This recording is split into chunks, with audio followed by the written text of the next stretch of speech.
guys, it's Spiffy Guy, and despite the cold, cloudy day, it is spring and it's time to do some spring planting. I needed someplace to plant, and I made this raised bed, and that's what we're talking about today on Around the Home.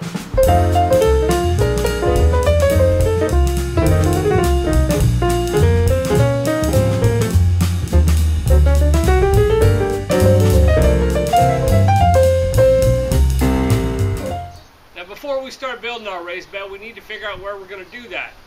So let's go back to a nice sunny day and figure that out.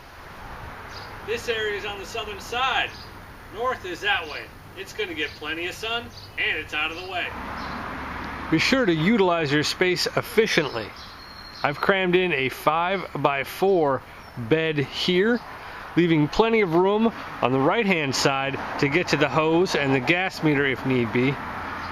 24 inches on the left hand side to service the air conditioning unit, and 36 inches on the back side in case I want to do a future project and put in a rainwater collection system. Be sure to stake out your area. Not only is it going to give you a good visualization of where your garden is going to be, but it's also going to give us some strong posts that we can use our string on later to figure out our cut dimensions. If your gardening area is nice and flat, you'll just need to cut the posts to the depth that you want your raised bed sides, put your planks on, and you're good to go. But because I'm on a hill, I need to make sure that my top piece is going to be level with my bottom piece. And to do that, we're going to use a string and a line level. The first thing that we want to do is measure out our highest stake to the depth that we want the sides of our raised bed. I want this side to be 12 inches. So I'm going to measure this at 12 inches, and then I'm going to go across, because the cut for this side is going to be different on each of the corners, and we'll have to make note and do individual cuts for each side.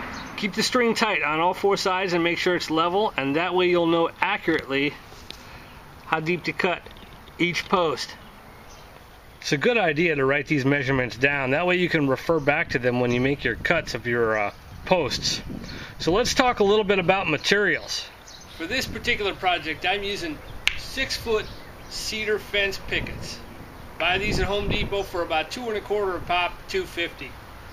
Now they're only 5 7/8 width, which is why it's important that we measure our posts, because we're going to need to know how many panels we're going to need on each side. So for the posts, I'm going to use some of this red cedar 2x4 that the fence folks were kind enough to leave behind. I asked and they just left it there. And I'm going to have plenty of material for posts. So coming back to our drawing here, if we know that our fence pickets are 5 7/8 inches wide and our back corner is going to be 12 inches high, we're going to end up having to bury that fence picket into the ground just a little bit.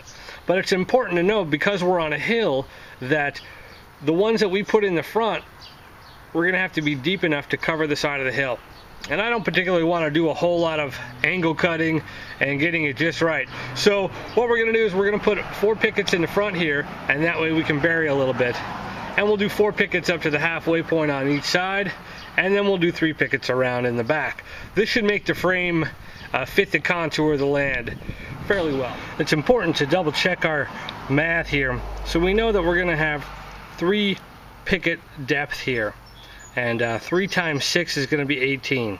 And so that's definitely going to leave us with enough above ground for our 12-inch mark. But I would like to also have the posts be a little bit longer, say 4 or 5 to 6 inches. So I know that I'm going to need to cut 3 posts up here at 24. Now keep in mind though that these are going to be double. We're going to make the L-shaped right angle. So we're going to do 2 here, 2 here, and 1 here. So that's going to be 5 at 24. And we'll do the same down here. We'll measure out how many pickets we're going to have. In this case, on the front, it's going to be 4. So we're going to need, that's going to be 24 inches, and we add 5 to that, it's going to be 29. Now these side pieces are going to need to be 29 as well, because we're going to have 4 pickets going up, and then 3 pickets coming from the side to the back here. So we're going to need 29 as well. So we'll have to, measure all these up, find enough material, and cut it up.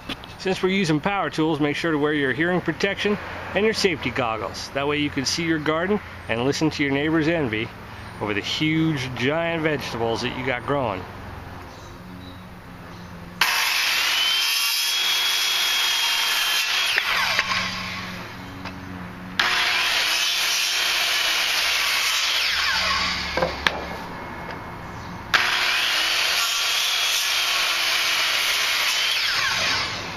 since I'm using scraps on this particular project, you kind of go with what you have. Now I have some longer boards back here, but these are already cut to about 23 inches. So I'm going to go ahead and just shorten up my legs that are going to go in the ground by an inch, and I'll just use these. That way I'm using up the scraps that I have, and I don't necessarily need to cut any new pieces. Alright, so when we put our post together, we're going to want to square up this end right here, and we're going to want to square up the face where our pickets are going to be. And then we're going to go ahead and just drill a 1/8 inch pilot hole, because we don't want this to split when we put the screws in. So for the screws I'm using, for the posts, so this is a 2.5 inch number 9. This is a deck mate, and then for the pickets we're going to use a 1 5/8 screw. So we'll just put 2 screws in the posts to keep them together, one on top, one on bottom, just to keep the frame together until we can get the pickets on. So this is going to be your finished product. We got 2 screws on one side, and that's going to be our posts. We'll put our pickets along this way and our pickets along that way. So just make 4 of these, and then for the side pieces, the halfway mark, we'll just have a single piece that we'll just tie the pickets into. Alright, so the next thing we need to do is cut our pickets. On my particular one, I'm going to be cutting 4-foot and 5-foot sections. Since this is a dog-eared fence picket, we want to make sure that we start measuring from the straight end, or sort of straight. You got to keep in mind that sometimes these pickets are a little wobbly.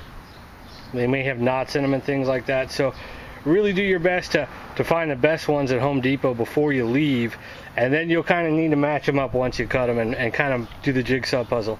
So I'm going to be cutting 3 of these at 6 of these at 4 feet, 3 for each side, and then I'll cut my 5-foot ones. Alright, so once we got our pickets cut, we need to put them up on our post that we made. And you want to make sure that this edge right here and this edge right here are really flush. And I'm going to end up putting 4 screws on the ends, but I put 1 in there on the inside, and that way if I need to, I can pivot it just a little bit, get everything all squared up before I tack another one in down here and lock it into place. And I'm also not going to put them all the way in flush until I get the other side on. Once I get the other side on and I know everything is meeting up and square, I can come back and tighten everything up and get everything all flush. These deckmate screws, they come with a star pattern. They also give you a star pattern bit with it. Makes driving them in really easy. It won't slip like a Phillips. Another thing to consider is having a quick change chuck on your drill. This one allows me to put an 1/8 inch bit on, as well as my star pattern.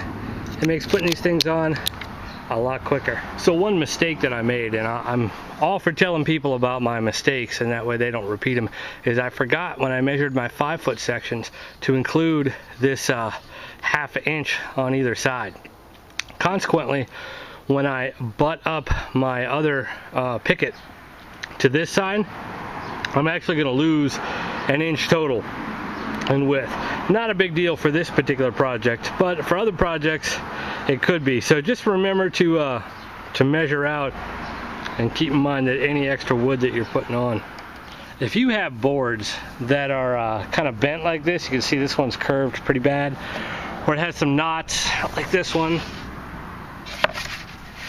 put that stuff on the inside so you don't see it, and put it towards the bottom if you can. I'm going to be burying part of this wood in dirt, so I know that it'll rot a lot quicker in dirt, but I need to get it all the way down to ground level. And that way you don't see it, it'll be out of the way. And put the curved part in, that way the pressure of the dirt will push on it and push it out to straight, as opposed to having it bowed out already and wanting to push out even further. And I'm also going to put a support down here in the middle, and that'll help straighten it out as well. So we're almost done. We're just putting on the 5-foot sections, as you can see here, and then we'll start fitting it in the ground. Alright, so we got all of our pickets on. I still need to do the half picket right here, but I need to put the center supports in. So what we're going to do is we're just going to measure out, find our middle point, and then we will center up the support and just screw it in all the pickets. This will help straighten any pickets that might be a little curved, and it'll also give us another support into the ground. You may or may not need this. I'm kind of overbuilding this probably, but it's something fun to do.